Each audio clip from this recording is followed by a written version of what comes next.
சில பேர் கைலாயம் வெறும் கல்லு மலை மாதிரியே தெரியும். இப்ப நீங்க ஊர்ல போய் நான் உங்க ஊருக்கு வர்றேன் அப்படின்னா சாமி வந்திருக்காருன்னு சொல்லும்போது சில பேருக்கு என்ன மனிதனா தெரியும், சில பேர் கண்ணுக்கு வேற மாதிரி கூட தெரியலாம். அப்ப என்னப்பா நான் அவரை பார்க்கும்போது எனக்கு ஏதோ ஒண்ணு பண்ணுது, உனக்கு பண்ணல, எனக்கு ஒன்றும் பண்ணலன்னு தான் அவங்க சொல்லுவாங்க. நிலைப்பாடு இல்லாது இந்த காலத்துல கல்லு கடவுளா தெரியறதும் கல்லாவே தெரியறதும் காலம்தான். அது ஒரு மனிதனுக்கு கல்லு கடவுளா தெரியணும்னு தெரிஞ்சிரு அந்த காலம் வந்துருச்சுன்னா அவனுக்கு கல்லே கடவுளா தெரியும். சில மனிதனுக்கு கடவுளே கல்லாதான் தெரியணும் அப்படின்னா அந்த காலத்துல அவருக்கு அப்படிதான் இருக்கணும். அவ்வளவுதான். அது இது இது எல்லாருக்குள்ளேயும் இருக்கிற ஒரு துரதிர்ஷ்டம் என்னன்னா, சில மனிதர்களுக்கு அது மாதிரி மறைக்கப்படுது. காலத்தால் அப்படி ஒரு நிகழ்வுகள் அவங்க சந்திக்கிறாங்க.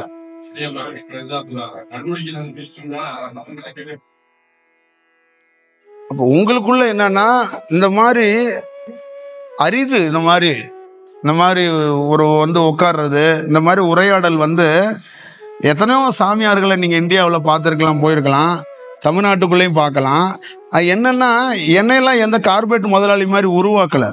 இந்த மலையை நான் சொல்றேன்னா இந்த மலை அவ்வளோ பெரிய அதிசயம் இருக்கு, யாராலையும் சொல்ல முடியாது.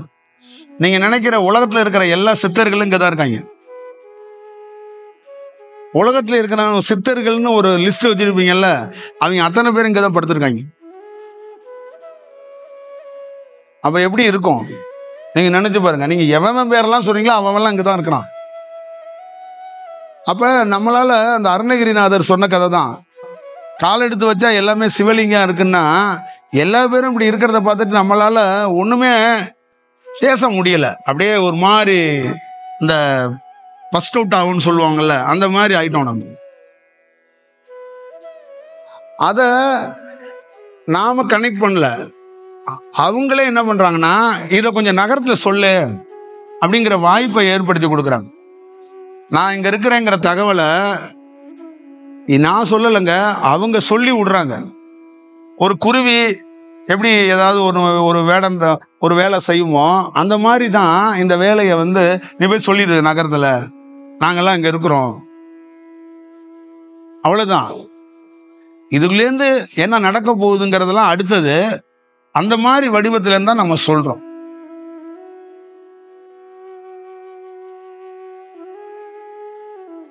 நீங்க இதுல நம்ம நாமக்கல்ல இருக்கிற கொல்லிமலையில இருக்கிற எல்லா பகுதியிலையும் நிறைய ஒரு குலதெய்வமா நிறைய விஷயத்த வச்சு வழிபடுறாங்க. அது எல்லாமே மாசி பெரிய அண்ணனா இருக்கட்டும், நிறைய அங்க பாத்தீங்கன்னா வடிவத்துல சுவாமிகளை வச்சு வழிபடுறாங்க.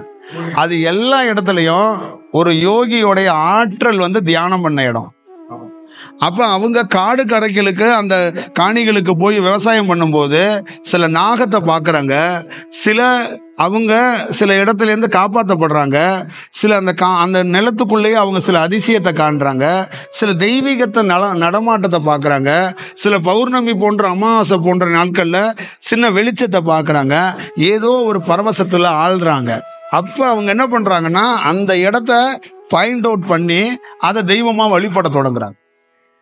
இப்படித்தான் குலதெய்வமே தொடங்குனுச்சு. குலதெய்வமா ஒரு சித்தர்களே என்ன பண்றாங்கன்னா தன்னை குலதெய்வமா கன்வெர்ட் பண்ணி காட்டுறாங்க. அவங்களுக்கு எப்படி அதை கனெக்ட் பண்ணிக்கிறதுன்னு தெரியல. ஒரு வம்சாவளியில முதல் முறையா ஒருத்தர் பார்த்துட்டு ஒரு கல்லை பார்த்து வணங்க ஆரம்பிச்சிடுறாரு. அந்த கல்லுல ஒரு யோகி அமர்ந்திருக்கிறாரு, இல்லைன்னா பேராற்றல் ஆகாயத்திலேருந்து அந்த கல்லுல ஒரு ஆற்றல் விழுந்திருக்கு. அப்ப அதோட கணக்குல அவர் வணங்குறாரு, என் குடும்பத்தை நல்லா வைன்னு. அவரோட குடும்பம் சங்கதிகள் அந்த கல்லை வணங்கும் போது பெரிய வைப்ரேஷன்ல அவங்க என்ன கேட்கிறாங்களோ அது கிடைக்குது. அப்ப அது குலதெய்வமா மாறுது. அந்த கல்லுக்குள்ள என்னன்னா ஒரு உருவத்தை பிடிச்சி ஒரு சிலையா அவங்க வைக்கிறாங்க. அவங்களுக்கு ஒரு உருவத்தை கிரியேட் பண்ணி, எப்பா நான் இப்படி எல்லாம் பார்த்தப்பா கனவுல, இப்படி ஒரு உருவம்பா, அந்த சாமி தாப்பா என் குடும்பத்தையே வாழ வச்சுட்டு இருக்கு, அது என் இஷ்ட தெய்வம்பா, அது எனக்கு ரொம்ப பிடிச்ச தெய்வம்பா அப்படின்னு சொல்லி அந்த சிலையை ஒரு நாள் என்ன தாங்க அப்படி சொல்றீங்க அப்படின்னு கேட்டா, அது என் குலத்தையே வாழ வச்சிருக்குப்பா, என் தம்பி குடும்பம், என் குடும்பம், எங்க பரம்பரையில் இருக்கிற வம்சாவளியில் இருக்கிற ஒரு 10-20 குடும்பமும் ஒன்னா போறோம்ப்பா, வணங்குறப்பா, வர்றோம்ப்பா. அப்ப என்ன ஆகுதுன்னா ஒரு குலத்தை வாழ வைத்ததுனால அது குலதெய்வமா மாறும். இது எதுவுமே ஒரு தெய்வங்கள், இங்க எந்த தெய்வமுமே ஆகாயத்திலிருந்து வந்த சக்தி தான்.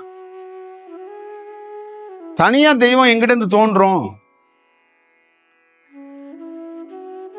அவ்வளவுதான் இதுக்குள்ள இருக்கின்ற செயல் வடிவம். இப்ப நாகங்கள் எல்லாம் சக்தியா இருக்கு. சில நாகங்கள்னு சொன்னா பாம்பு எப்படி சக்தியா மாறும்? விஷம் உள்ள பாம்பு.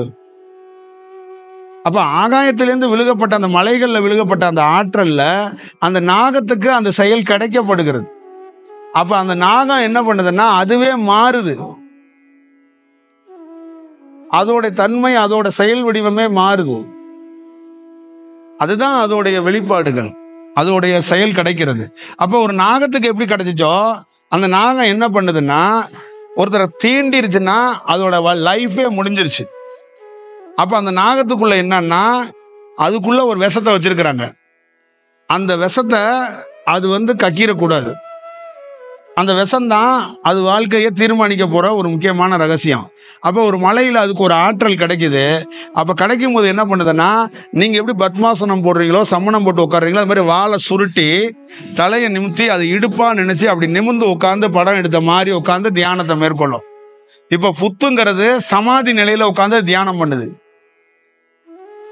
இப்ப ஒரு செயலை அடைஞ்சே தீரணும் அப்படின்னு நாங்க தீர்மானிக்கிறோம்னா, இல்ல ஒரு யோகி தீர்மானிக்கிறாருன்னா 3 அடிக்கு 4 அடி குழி வெட்டிட்டு அதுக்குள்ள உட்கார்ந்து தியானம் பண்ண தொடங்கிட்டாருன்னா அவர் 20 நாளுக்குள்ள அவர் என்ன நினைக்கிறாரோ அதை பெற்றுவார். ஆனா அந்த மண்ணுல உட்காரும் போது பஞ்சபூதத்தோட அனுமதி, பிரபஞ்சத்தோட அனுமதியை பெற்றுட்டு உட்கார்ந்தாருன்னா அவருக்கு தடை வராது. இல்லைன்னா அந்த குழியில அவர் உட்காரும் போது ஒவ்வொரு நாளும் ஒவ்வொரு விதமான தடங்கள் வரும். அதே மாதிரிதான் ஒரு நாகம் அந்த மலைகள்ல காடுகள்ல தன்னை அறியாமே உள்ளுக்குள்ள ஒண்ணு போயிருச்சு சக்தி. அதுக்குள்ள அது வெளியிலே வராம இறத்தையிட போகாம அது உட்காந்து வாழை சுருட்டிக்கிட்டு உட்காந்து அப்படியே புத்துலேயே உட்காந்து தவம் பண்ணிக்கிட்டே இருக்கு. அது வெளியில வர்ற நாட்கள் எப்ப வருதுன்னா பௌர்ணமி, அமாவாசை போன்ற நாட்கள்ல தான் வெளியில வருது. அதுவும் வெளியில எதுவுமே பண்ணாது. அந்த பாறை மேல பேசாம படுத்தே இருக்கும், எந்த ரியாக்ஷன் கொடுக்காது. அதே போல ஒரு ஆண் நாகமும் ஒரு பெண் நாகமும் பௌர்ணமி, அமாவாசை போன்ற நாட்கள்ல தான் இணையும். ஒரு யோகியே என்ன சொல்றான்னா ஒரு ஆண் பெண்ணுடைய தாம்பத்தியமே பௌர்ணமி, அமாவாசை போன்ற நாட்கள்ல தான் நடத்தப்படணுங்கிறான். ஏன்னா உடலுக்குள்ள இருக்கிறது வெறும் உறுப்புகள் மட்டும் இல்ல, உயிர் சக்தி. ஒரு ஆணுக்கோ ஒரு பெண்ணுக்கோ உயிர் சக்தியை தான் கொடுக்கப்பட்டிருக்கு. அந்த உயிர் சக்தி மேன்மையடைகிறதும் அது ஒரு பெரிய மாற்றத்தை சந்திக்கிறதும் ஒரு பெண்ணுக்கோ ஆணுக்கோ பௌர்ணமி போன்ற, அமாவாசை போன்ற நாட்கள்ல இருக்கு. அப்ப அந்த நாட்களை தான் யோகி என்ன பண்றான்னா லிஸ்ட் அவுட் பண்ணி மார்க் பண்ணி தர்றான். இந்த நாட்கள்ல எவன் ஒருத்தன் அந்த மாதிரி வேலைகள்லாம் ஈடுபடுறானோ அவன் உயிர் சக்தி வேற மாதிரி ஒரு செயல் வடிவமா மாறும். அப்ப எந்த காடுகள்ல இருக்கிற உயர்ந்த நாகங்களை பாருங்க, சஷ்டி, கிருத்திகை, அமாவாசை, பௌர்ணமி போன்ற நாட்கள்ல தான் 2 பாம்பு இணையும். அதுக்கு முன்னாடி இணையாது. இது நடக்கும். அதே போலதான் உயர்ந்த யோகிகள் வகுத்து கொடுத்திருக்கிறதும் அப்படிதான் வகுத்து கொடுத்திருக்கான். தியானத்துல ஒரு ஆணோ பெண்ணோ தியானத்து வடிவத்தை மேற்கொள்றதுக்கு இந்தந்த நாட்கள் ரொம்ப தீவிரமா உங்களை வேலை செய்ய வைக்கும். ஒரு 10% நீ பண்ற தியானத்தை அமாவாசை போன்ற, பௌர்ணமி போன்ற நாட்கள்ல 30%, 40% அதுவா நிகழும். நீ கிரியேட் பண்ணவே வேண்டியதில்லை, அதுவே உனக்கான ஒரு செயல் வடிவத்தை கொடுத்துரும். அப்படிங்கிறது தான் அதுல ஒரு முக்கியமான செயல். அப்படி என்ன நிகழுதுன்னா அந்த உயர் சக்தி ஆகாயத்தில் இருக்கிறது கொஞ்சம் டவுன்ல அது ஒரு ஈர்ப்பை ஏற்படுத்துது. இப்ப நம்ம உங்களை நோக்கி இருக்கிறதுல என்னன்னா இந்த உள்ள இருக்கிற உங்க உயிர் சக்திக்கு தெரியும், இதுக்கும் அந்த உயிர் சக்திக்குள்ள 2 கனெக்ஷன் இருக்கு. அப்ப இந்த உயிர் சக்தி என்ன பண்ணுன்னா இது கொஞ்சம் அனுபவம் இருக்கிறதுனால உங்க உயிர் சக்தியை கொஞ்சம் விழிப்படைய வைக்கிறதுக்கு அது ட்ரை பண்ணுது. அதுக்கு தான் 5 மணி நேரம் 6 மணி நேரம் வகுப்பு. கொஞ்சம் வந்துருங்களே, உங்க உயிர் துளியை விழிப்படைகிறன்னா நீங்க ஓடி போயிருவீங்க. ஒரு யோகி கிட்ட போய் என்ன பேசி என்ன நடக்க போகுது? சொல்லுவாங்கல்ல வீட்டுல பெரியவங்க, ஏன்டா சாமியார்ட்ட போய் பேசிட்டு எவ்வளவு நாளி தாண்டா உட்காந்தே இருப்ப, என்னதாண்டா கிடைக்குது அந்த சாமியார்ட்ட பேசி அப்படிம்பாங்கல்ல. அது பேசுறது இல்ல, ஆப்போசிட்ல தன்னை அறியாமையே ஒரு உயிர் சக்தியை வெளிப்படைய வைக்கிறதுங்கிறது பொருள். அது இதுதான் அதோடைய முக்காவாசி செயல் வடிவம். அப்ப கேடுகட்ட ஒரு சராசரி இளைஞனாக கேளிக்கை கூத்துகள்ல இருந்த நானு, பேக்க தூக்கிக்கிட்டு அங்கங்க சுத்திக்கிட்டு கிடந்த நானு, பரதேசி குளத்துல இருந்த சில பேரு என் உயிர் சக்தியை விழிக்க வச்சாங்க. என்னெல்லாம் கெட்ட வார்த்தையில திட்டி ஒருத்தர் கூப்பிட்டு இருக்காரு, ரொம்ப பிசிமேனோ நீங்க அப்படின்லாம் திட்டி இருக்காரு. ஏன்னா நமக்கு டைமே இல்லை. அங்க ஒருத்தர் இருக்கிறாரு, அவரை பார்க்க போலாம் வாங்கன்னா, இல்லைங்க எனக்கு நேரம் இல்லைங்க நான் வரேன் அப்படின்லாம் போயிருக்கோம்.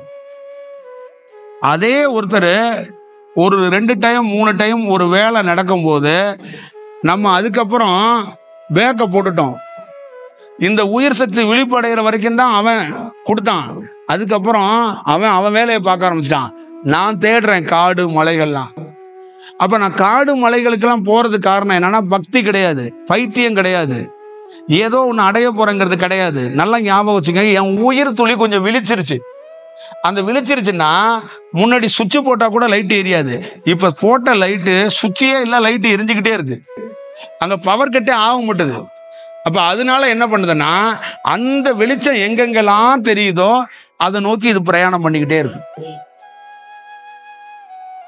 ஒரு உயர்ந்த நாகம், ஒரு பெண் நாகம் ஆண் நாகங்கிறதுக்காக அதை போய் தேர்ந்தெடுக்காது புனையறதுக்கு. அந்த உயர்ந்த நாகம் விழிச்சிருக்கான்னு பார்க்கும். அதுதான் ஒத்த சோலும்பாங்க, ஒரு ஆன்மாம்பாங்க. அதே நேரத்துல இந்த ஆன்மாவோட தான் நம்ம இணையணுமா அப்படின்னு பார்ப்பாங்க. அப்ப சில இடங்கள்ல நான் பார்த்த சில நாகங்கள்ல ஒரு நாகம் ரொம்ப தீவிர விழிப்போட இருக்கு. அப்ப அந்த நாகம் இன்னொரு நாகோடத்தோட இணையணும். அந்த நாகம் வந்துருச்சு, அது எதிரில் ஒரு நாகத்தை பார்க்குது. அது நமக்கான ஒத்த சோல் நாகம், ஆனா அதோட இணையணும், அந்த நாகத்தை விழிப்படைய வைக்கணும், ஒரு வேலை நடக்கணும். ஆனா என்ன பண்ணுதுன்னா, அந்த நாகம் விழிப்பு அடையல. இந்த நாகத்தை யாருன்னு அதுக்கு தெரியல. அது இந்த நாகத்தை பார்த்தது, அது பார்க்குது, அது அந்த நாகத்துக்குள்ள ஒரு பாசைகள் இருக்கு, அதெல்லாம் பண்ணிக்குது. ஆனா எந்த செயலும் செய்யல. அப்ப இவர் என்ன பண்றாருன்னா, அந்த நாகமா இருக்கிறதே அவர் குரு வடிவத்துல என்ன பண்றாருன்னா, அந்த நாகம் அங்கேயே சுத்திக்கிட்டு மேய்ஞ்சுக்கிட்டு அது பாட்டுல இருக்குல்ல, இவர் அந்த நாகம் விழிப்படைகிற வரைக்கும் இவர் ஒரு இடத்துல காத்தே இருக்கிறார். இப்போ ஒரு பொண்ண ஒரு பையன் காதலிக்க போறாருல, அவர் என்ன பண்றாரு, துரத்தி காதலிக்கிறாருல, ஆனா காத்து இருக்க மாட்டாரு, அப்ரோச் பண்ணிக்கிட்டே இருப்பார்ல. ஆனா இந்த குரு, இந்த நாகம் என்னன்னா அப்படி திறத்துல அப்ரோச் பண்ணல, காலத்துக்காக காத்துக்கிட்டு இருக்கு. இந்த காலம் வரும்போது அந்த நாகத்துக்கு ஒரு உயிர் சக்தி கொஞ்சம் தீவிரம் மாறும். அப்ப நம்ம கொடுத்துருக்கிற அந்த ஆசீர்வாதம் இருக்குல்ல, அது வேலை செய்ய தொடங்கும். அப்ப வந்திருக்க நாகம் நமக்குரிய நாகம் அப்படின்னா, அந்த செயல் என்னைக்கு வருதோ அப்பதான் அந்த உயிர் சக்தி மலரும். இல்லைன்னா 2 பேரும் இணையும் போது ஒரு என்ன ஆயிருந்தா, ஒரு சந்தோஷத்துக்காக இணைஞ்ச மாதிரி போயிடும். அப்ப எந்த நாகமும் தன்னுடைய உடல் சந்தோஷத்துக்காக இணையாது. இது உண்மை. இதே மாதிரிதான் மனித குலம் இருக்கணும்னு யோகிகள் நினைக்கிறாங்க. யார் இத மாதிரி ஃபாலோ பண்ண முடியும், யார் ஃபாலோ பண்ணுவா, யார் ஃபாலோ பண்றா?